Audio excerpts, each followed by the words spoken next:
You're listening to www.integralnaked.org.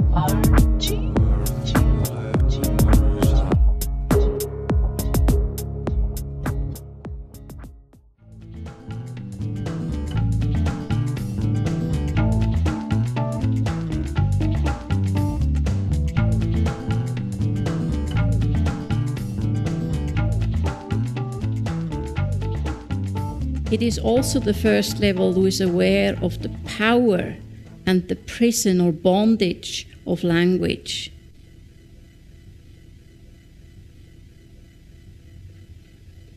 We just use it, we're really not aware what it does, but every time, and here I wanted to show you something that has to do with my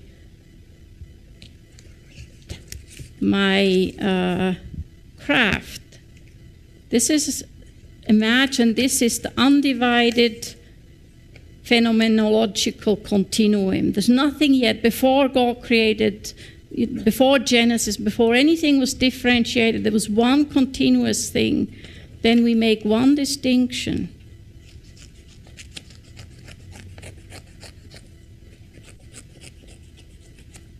And what do we get?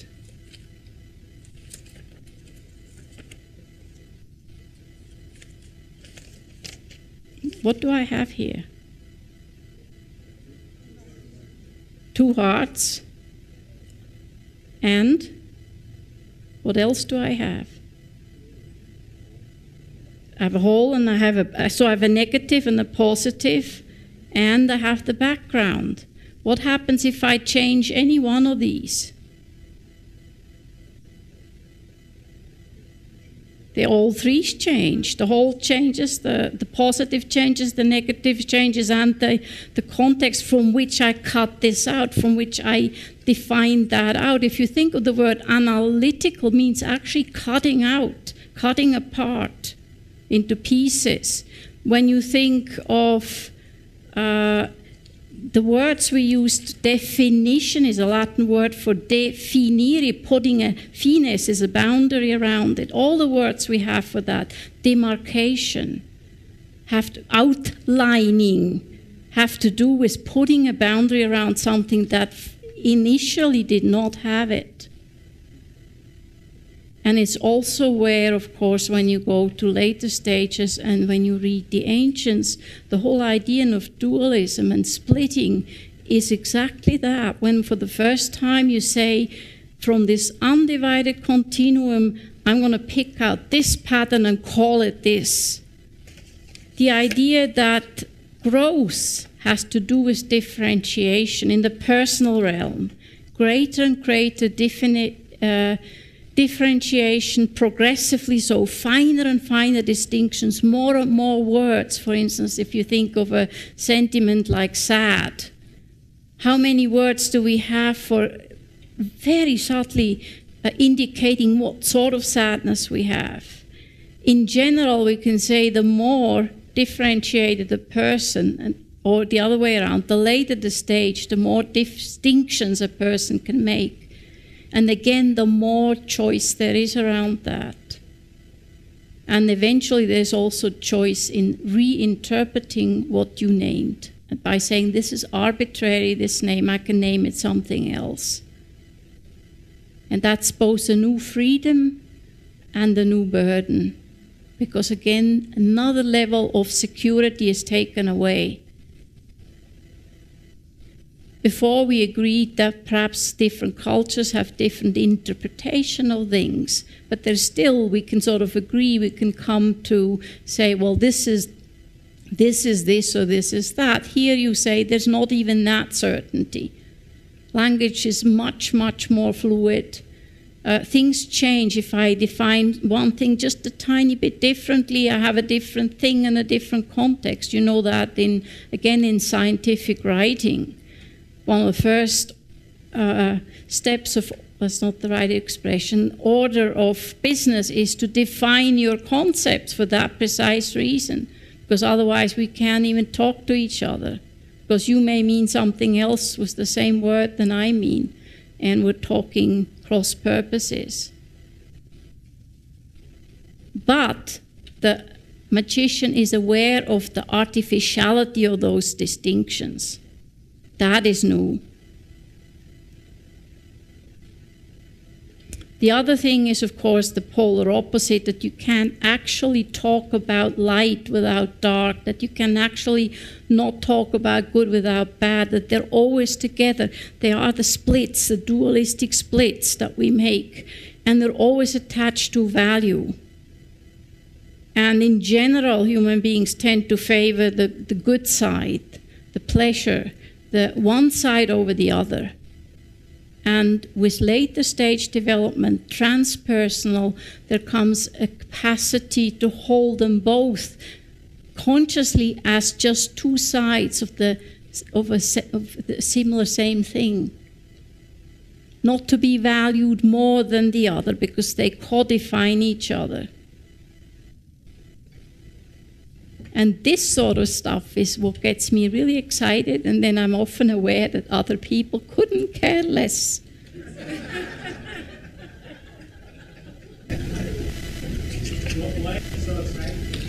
I don't know, it makes me feel alive. It's to me, I guess I can say it this way. You know, Loewinger created her theory to a certain point, and they became so iffy that in the newer manuals, in the 96 manuals, they even didn't describe the higher stages anymore. They just don't have evidence. I'm now at the place where I don't have evidence, and that's exciting to me, the unknown, the real ambiguity that exists there, the real aliveness in when you don't know. I don't know whether some of you can resonate with that. That's when I feel most alive, not when I know. First, I'm suspicious when I think I know. And then I realize that the vitality that, at least for me, comes from when I don't know, when there's sort of things to look at, and I'm using all I have to try and get a sense of it and tell a story about it, knowing full well that it's just a story. But that's exciting. And then we have one more transformation, and this one, it's not just distancing from one's own, the deconstruction from greater and greater sense of things are constructed and things aren't what they seem to be. This time it's a total, what I would call a paradigm shift. And I was in my early 20s when we first landed on the moon. And I guess they saw it actually, there's some images yesterday, and for the first time somebody was able to step outside and see the whole world as an outside, as an object. And before that, up to the magician stage, we're still earthbound, we're still in the personal realm. The ego, the self, is still the one that always calls the shots. It tries not to. It becomes aware of itself and tries terribly hard to say, okay, detach, wonderful concept. I will really, really work on detachment. Well, what's that? A great attachment to detachment. The paradoxes that come with that level are also something that increase the kind of suffering and difficulty of being at that level, the constant awareness of the what I call existential paradoxes that we live in. We can't help to, because of course we desire to transcend. But the very desire is at the same time enforcing the attachment. So that's a place that takes quite a bit of courage to live in. And then there is this transcendence where there's a real shift away from the ego to being just the witness and the watcher of all of this. And it doesn't deny the whole system below. But it's no longer the only perspective you can take from the star, from the ego side. But now you can stand outside and enter that when it's useful.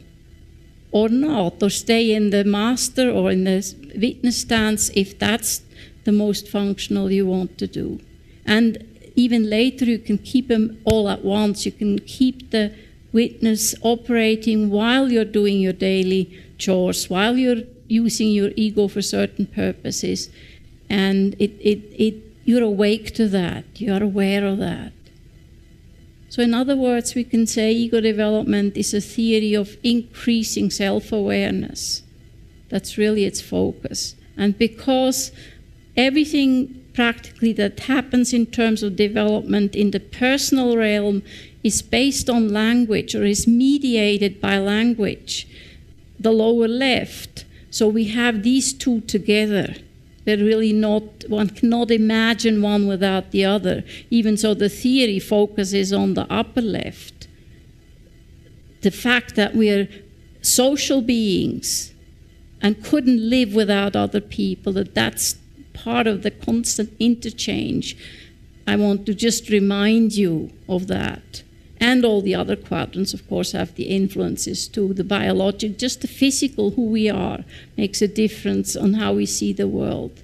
The structures, the history, the personal history, the historical background, the zeitgeist we live in, all influence what we can see, what stories we can tell, and how we are.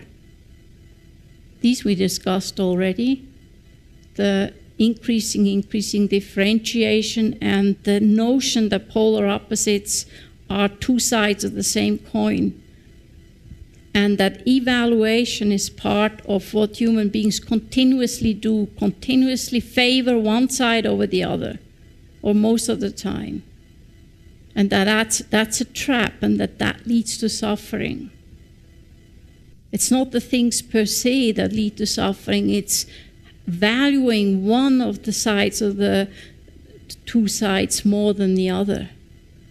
And with increasing development, there's a greater capacity to just hold them both and just look at them and say, interesting, look at this polarity, look at this tension, look at this polar opposite and paradox as well.